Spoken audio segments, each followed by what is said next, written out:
may special kang anak, nakakalimutan mo na meron ka pa palang ibang pamilya. Akala mo, iikot lang ang buhay mo sa anak mo.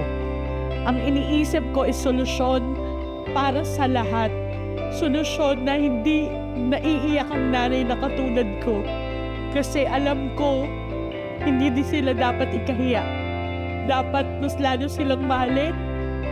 Ako po si Mary Jane Jacinto, founder ng Project Speed Mom.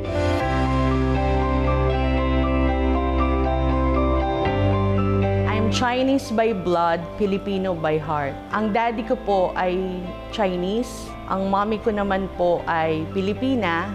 Nakatapos kaming lahat pero nawala ang daddy ko nung ako ay first year college. Isa sa mga turo ni Papa is magtapos ka mag-aral. Kasi hindi daw siya nakapagtapos sa China. Kahit hindi man po ako nakapag-aral sa Chinese school, pero yung anak kong bunso ay see to it na makapasok siya sa Chinese school. Kasi yun ang pangarap ko. Si husband kasi is from Bulacan. Nagpakasal kami 2005. 2006, pinanganak ko si Tomas. ADHD kasi si Tom, pero papasok na siya sa autism. So, na-detect siya 3.5 years old. Sobrang sad. Iniisip namin kaagad ano yung kailangan gawin.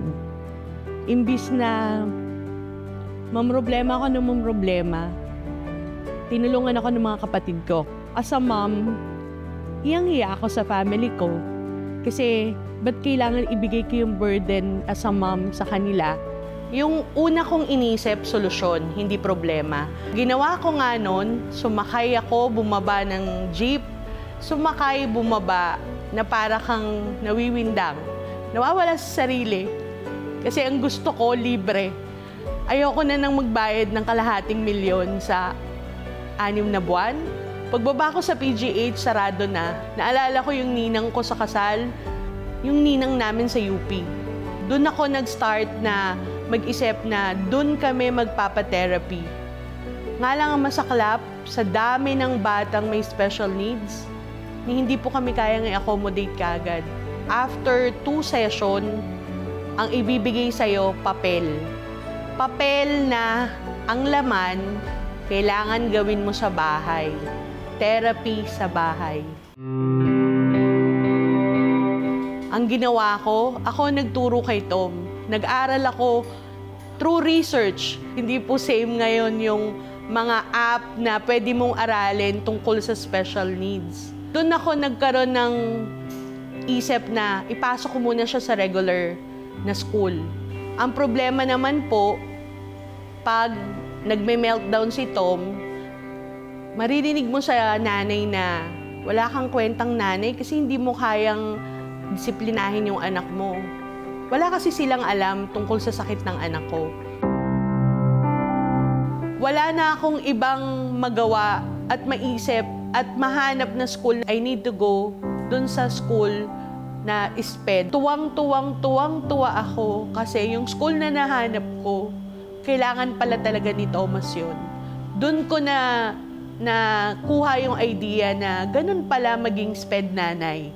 Yun yung tawag ko sa sarili ko before.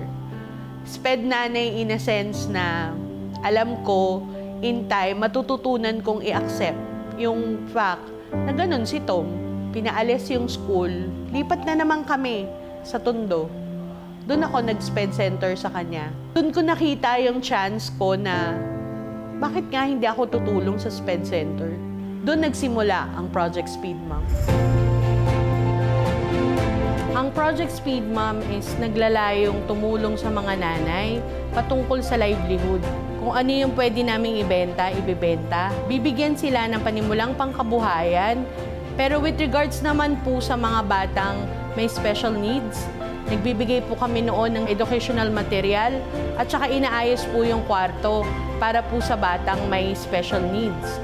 Patungkol naman po sa mga hospital, ang aim po ng Project Speed Mom ay magbigay ng medical needs Meron din po kaming training for every nanay, SPED nanays, and PWD person na kaya pong magtinda. Isa po yun sa programa na inalok ko dito sa areang ito. Naglagay po kami dito ng mga cookies in a jar. Tapos meron din po ditong mga abaca bags na ang nagpipaint po is mga batang may autism. So from that po, natutulungan po yung therapy every weekends ng mga bata. Sa Chinese culture, napansin ko kapag may namimit ako mga friends namin na Chinese na merong special needs yung anak, ayaw nila kagad sa amin sabihin na yun yung nangyayari. Mahirap, pero mas gusto ko na malaman ng maraming tao. I'm so proud for having a son like Thomas. Kaya wala kaming hinihiling kung hindi sana magkaroon ng acceptance at awareness ang nangyayari sa amin. Kaya ako nandito ngayon para malaman ng buong mundo at buong bansa na sana hindi kami nag-iisa. Ang advice ko para sa mga magulang na katulad ko, huwag problema, solusyon kaagad. Maging matatag, lumaban ng patas, at sana lahat tayo magtulungan. Kahit hindi lang sa pamilya, pati sa community.